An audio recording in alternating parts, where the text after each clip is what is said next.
Welcome to A Court of Bookish Queens, the podcast where mother, daughter, and intruder dive headfirst into the world of romantasy, sharing our unfiltered thoughts, bold opinions, and theories so wild they might need legal representation.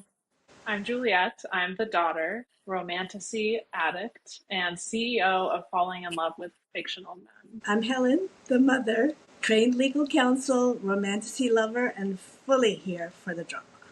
And I'm Melissa, the intruder, romantasy novice, but oh, do I have opinions. So with that, listeners, adjust your crowns and remember, in this court, chaos is not just welcome, it's the dress code. So with that, court is now in session.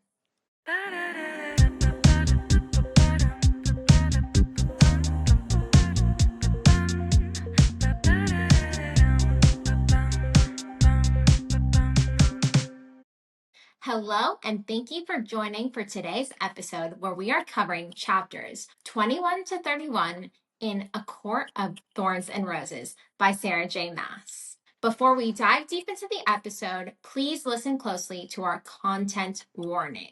While we are focusing our discussions on chapters 21 to 31, we are going to be bringing themes, foreshadowing, and lore, and other insights from across the series. So yes, these episodes are spoiler central for the whole of the ACOTAR series. These deep dives, however, do not include spoilers for the rest of Sarah J. Maas's series, except for at the end of some episodes, which we will make sure to give you a big spoiler warning beforehand. So if you haven't read the rest of the Maasverse, feel free to leave the episode when we give our spoiler warning, or stay tuned to hear callouts from Crescent City and Throne of Glass. Last thing before we jump into the episode, if you're loving being part of the courts, if you're enjoying these deep dives, and if you want more content, please like and subscribe to our YouTube channel. Follow us on TikTok, Instagram, Spotify, or why not all of them?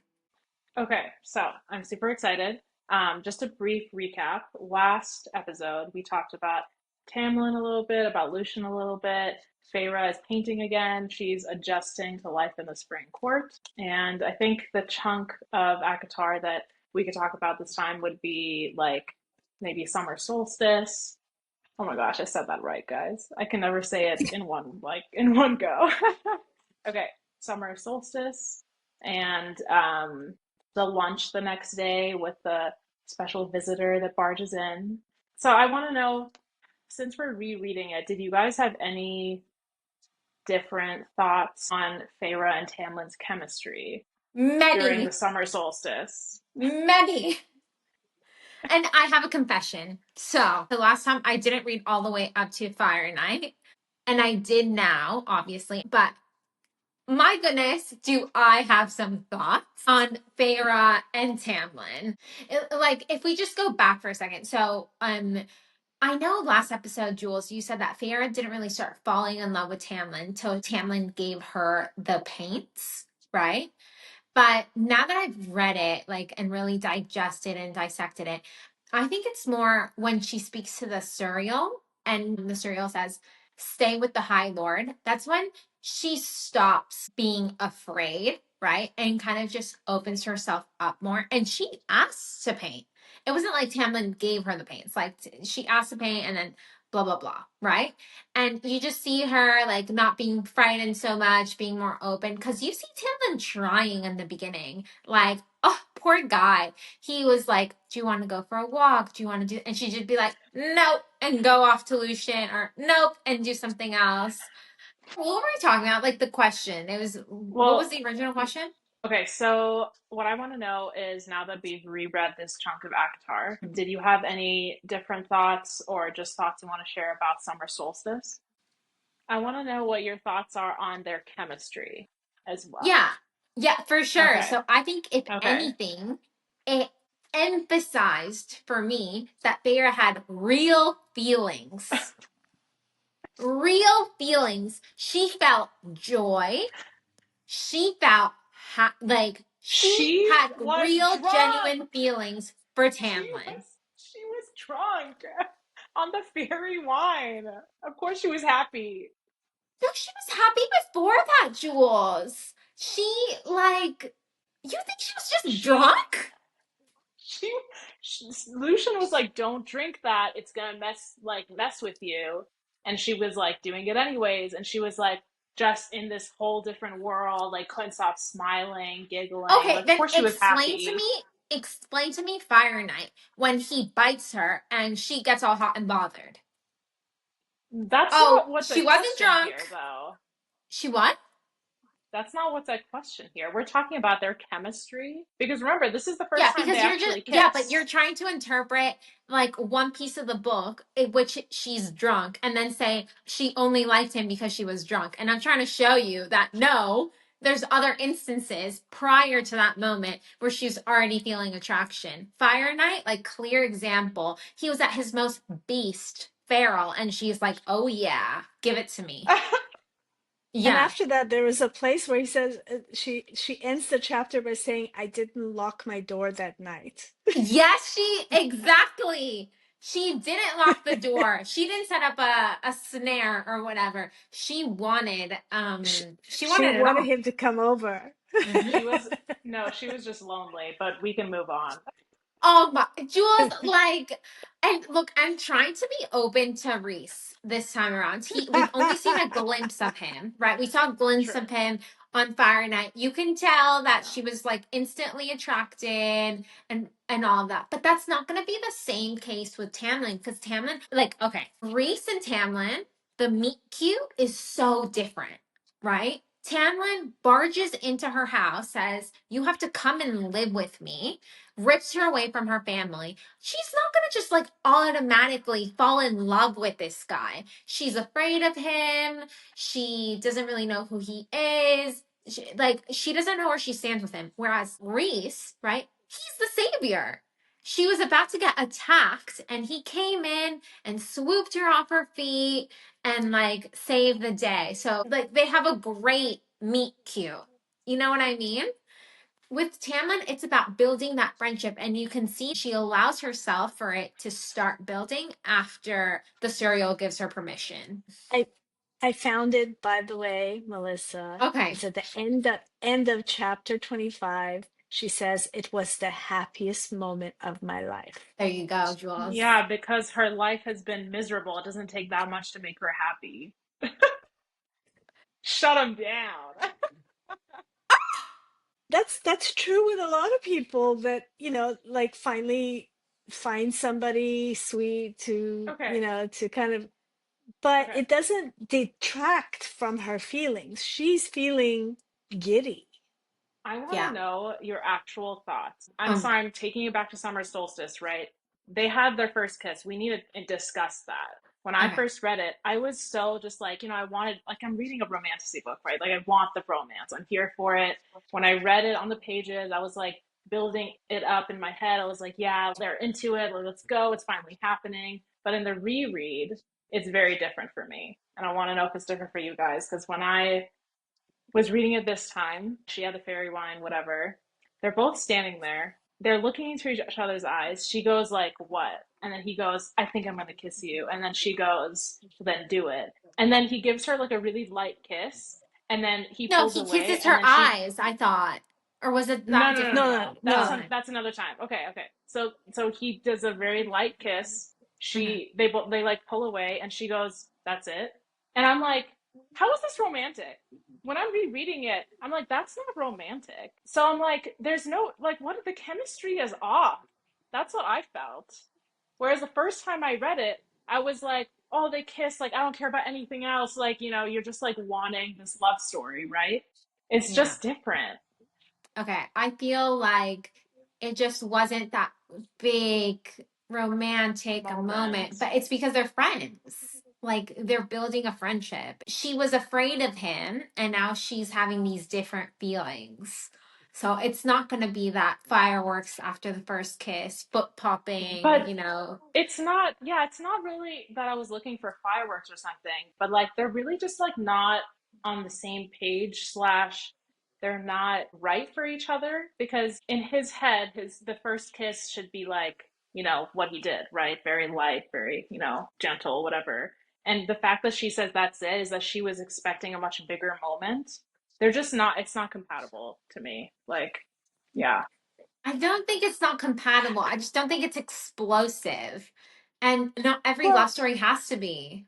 yeah, and I think she says that's it because she doesn't want him to stop. She wants him. She wants more.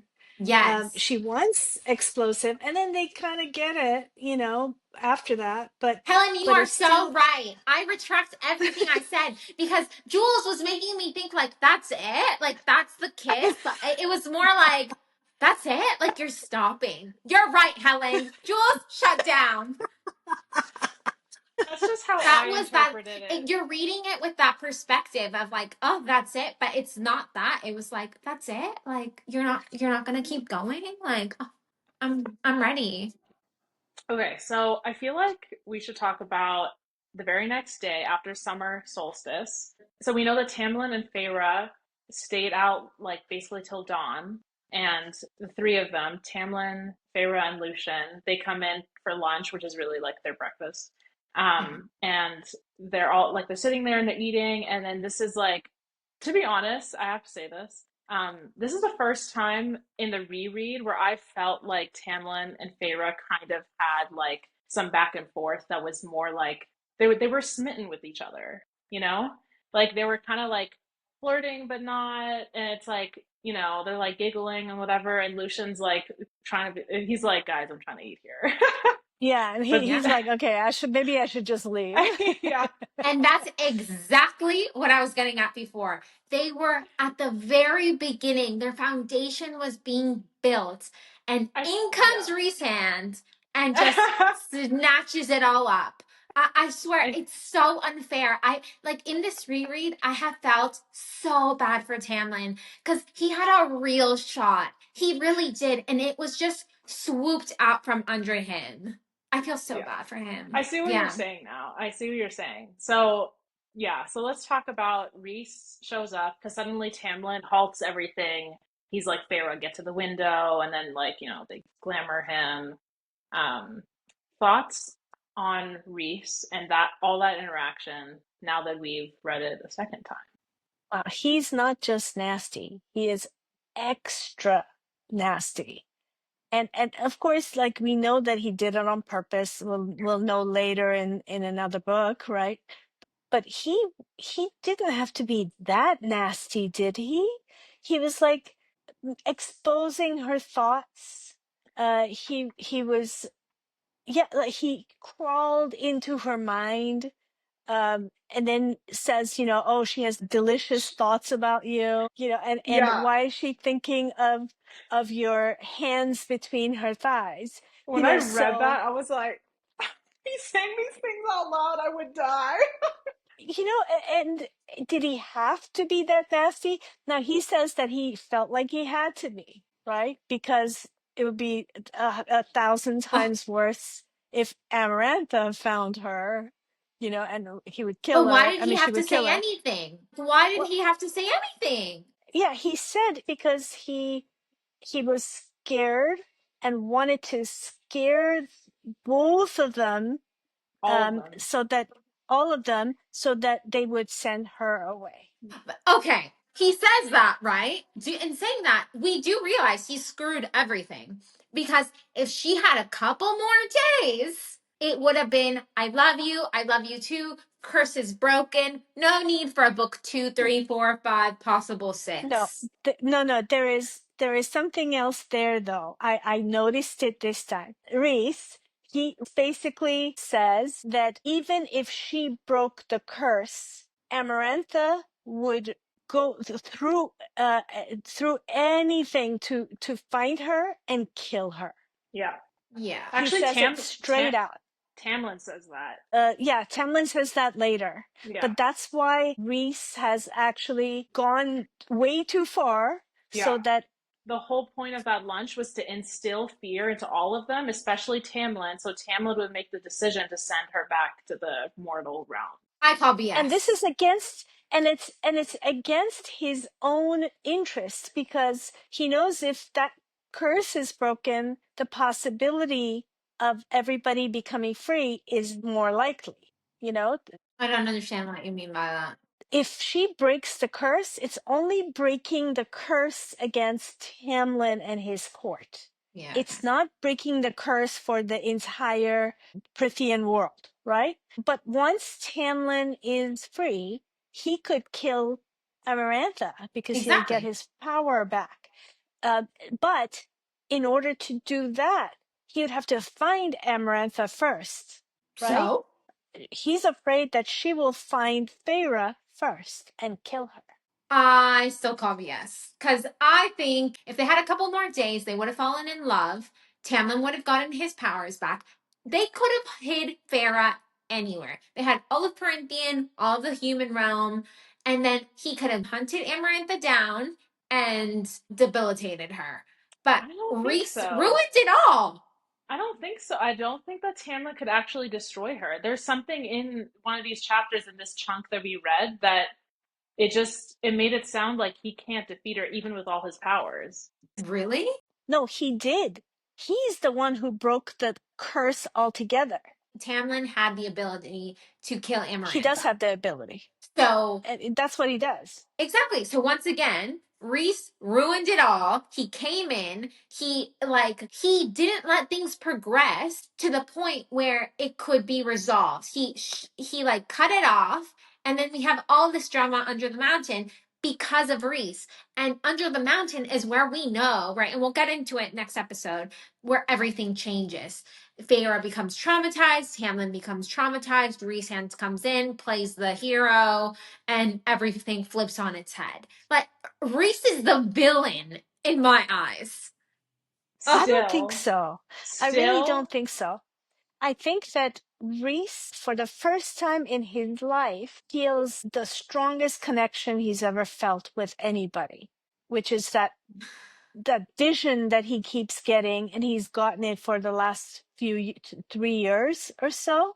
And so he acts, I think, like any human would, and protects the love of his life. Yeah, okay. Look, I understand that. He can't see the future. He can't see how it's going to play out. But I have read these books, and what I'm saying is he ruined it. He really did. If there was no Rhys, if there was no lunch, and he didn't come in, we would have said, I love you, I love you. It's so perfect. Kiss, live in happiness. so you don't think that that was actually quite romantic on Reese's part? No. But you're a romantic, and that's pretty romantic. How is that romantic?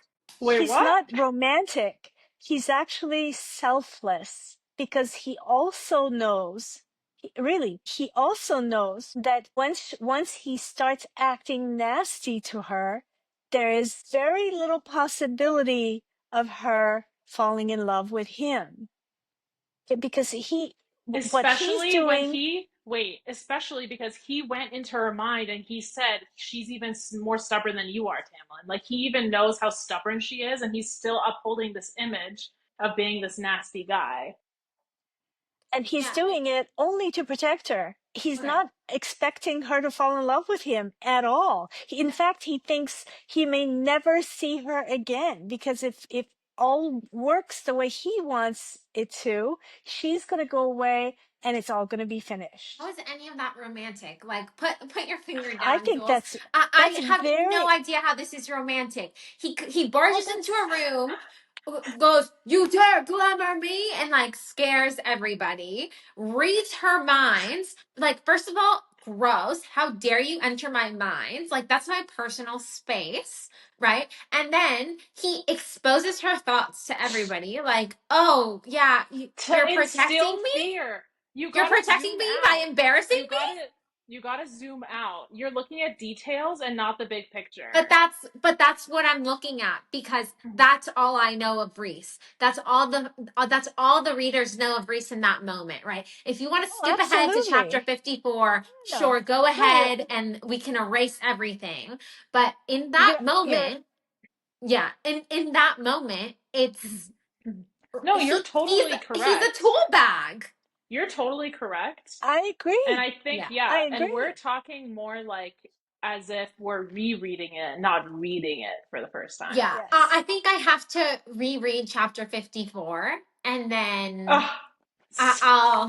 yeah, I think but look, I'm going to be the reader, the first time reader. I think he's a tool bag. He jumped the gun. He showed no degree of patience, right? Okay, I have to make this point. He could have done this. He could have said, wait a second. I know Tamlin's curse. I have an opportunity here. Tamlin and this chick, who I've already read her thoughts, could very well fall in love. That means Tamlin will get his powers back, kill Amarantha, and we're all free. He could have done that. He could have done I don't that. think so.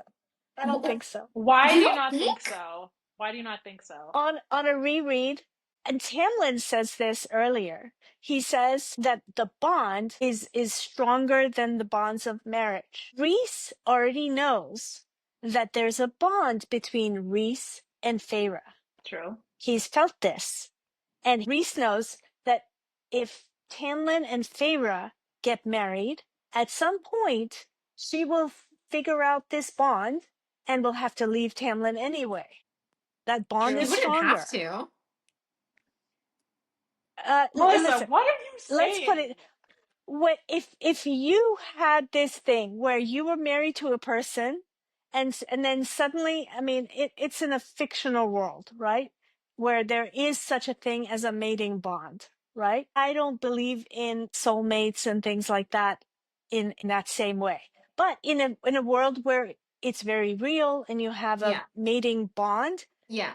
Tamlin says everyone knows that it supersedes the marriage, so that it's Yeah. okay for you to get up and go and go with your with the He did say person with the that. mating bond. Okay, I'll respond to that, right? So if I was married in this fictional world, Fictional world. and then this other person came into the picture and there's this bond, how can you recognize there's a bond? It's when you put effort into it, right? Not on Reese's side. Reese had like visions and all of this other thing. But that's not how it happened for Feyre. She didn't Because she's even know human. she was his Because she's mate. human. She's human. Because she's human. That's why. She doesn't know anything. She doesn't know what a Okay, I'll mating just speak bond of is. myself. I wouldn't let it get to that point.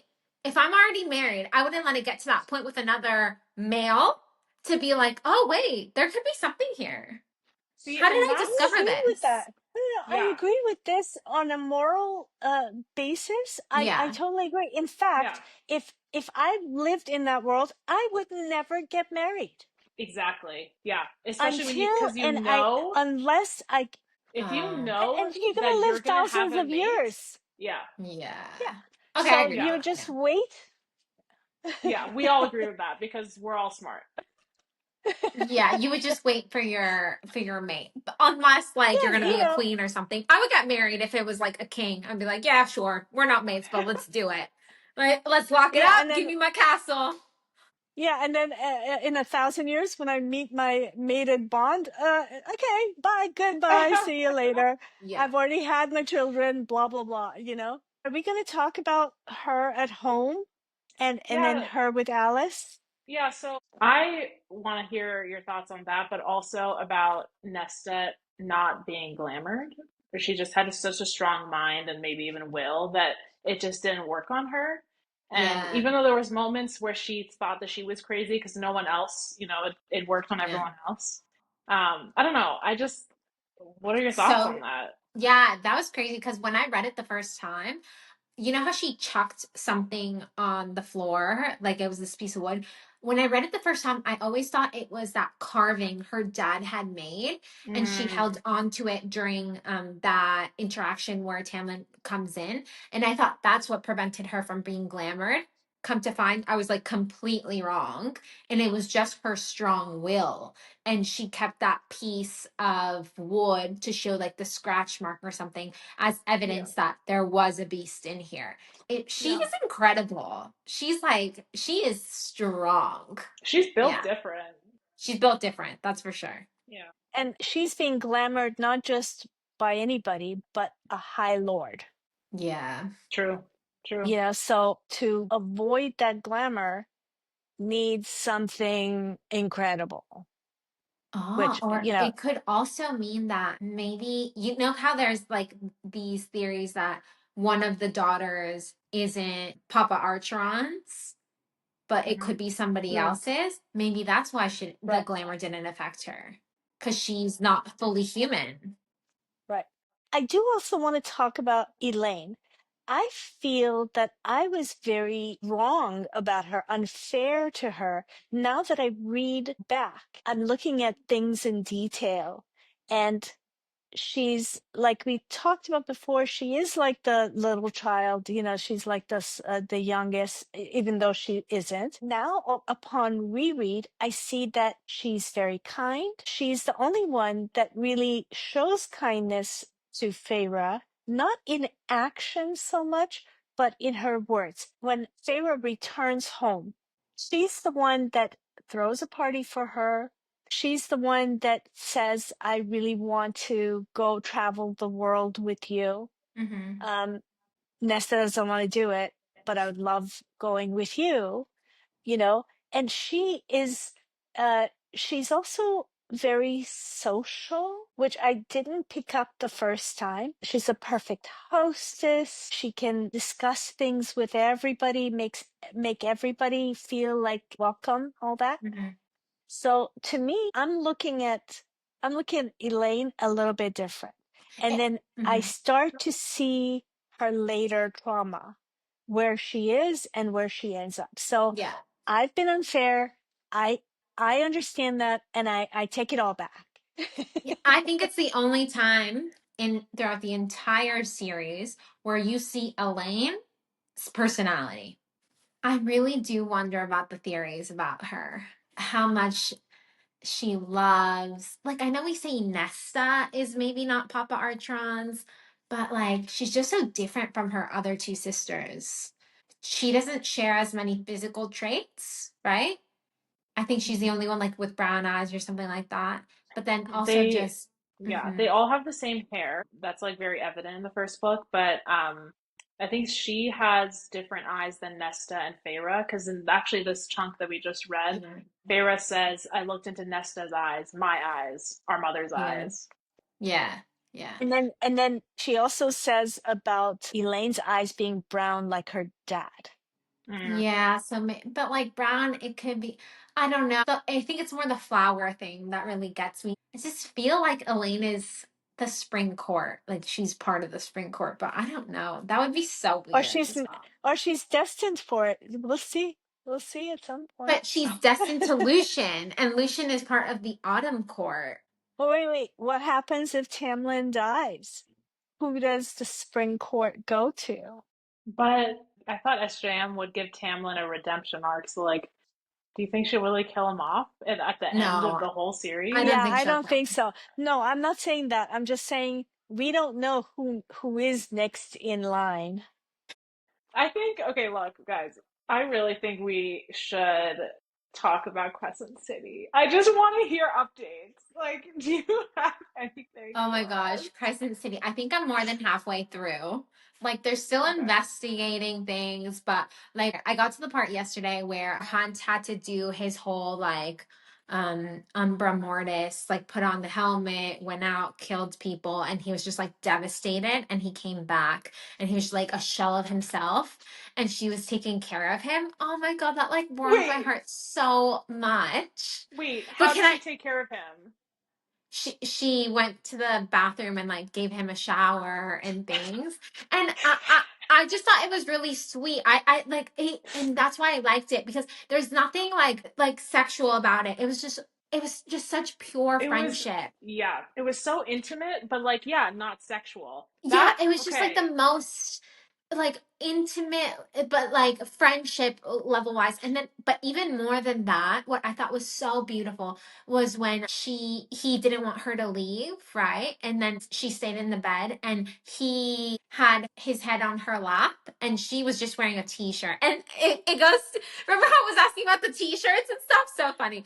I But told you it's coming. yeah, but then what happened was he wakes up in the middle of the night notices like, oh, she's here, right? And she's not wearing much. And he carries her to her own bed. I love that. I was like, oh my gosh, how respectful. Like, it wasn't like, oh, this is my chance or anything like that. He just carries her to her own bed. And it's This like, is thank you why for taking care of me.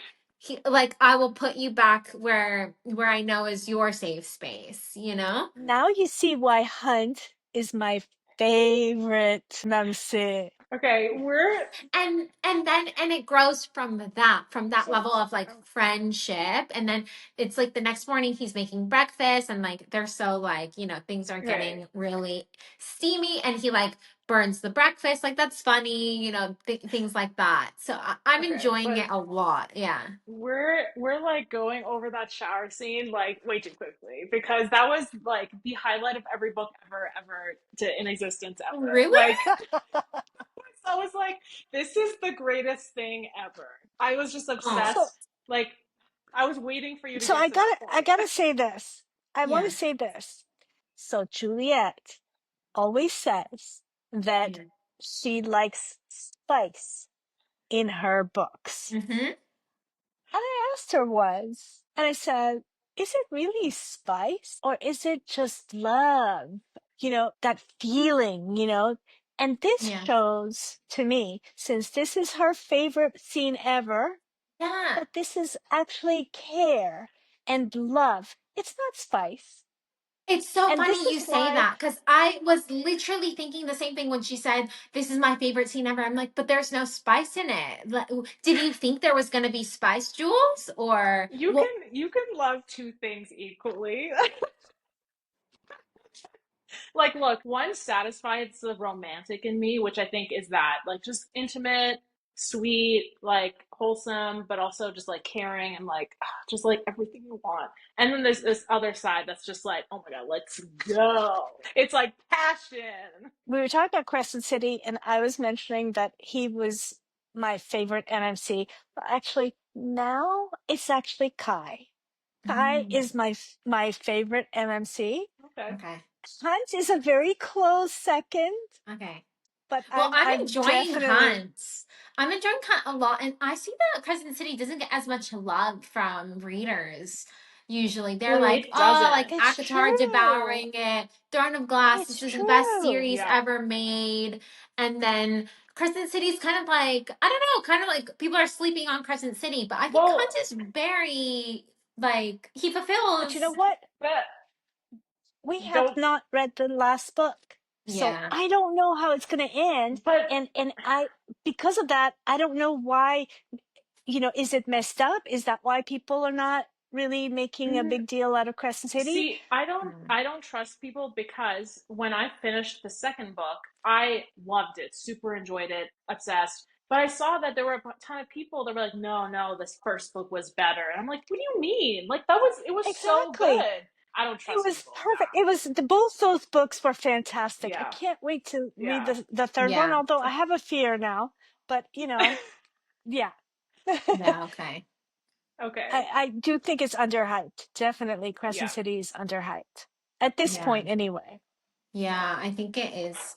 Well, I'm excited to continue reading. Like, I'm really enjoying Hunt and Bryce. I think it's like such a cute, like, journey. It's like we're kind of just strangers, but they built up a friendship working together. And now you can see there's obviously an attraction, and it's just really cute. I like it. Yeah. I'm so glad you do. Good. Yeah. So I think that next episode we should tackle Under the Mountain. We'll talk a little bit about pre Under the Mountain with Alice because she just spews a ton of information. And yeah, are we ready to close court? We Yeah, are. let's go under the mountain next time. Court is now adjourned.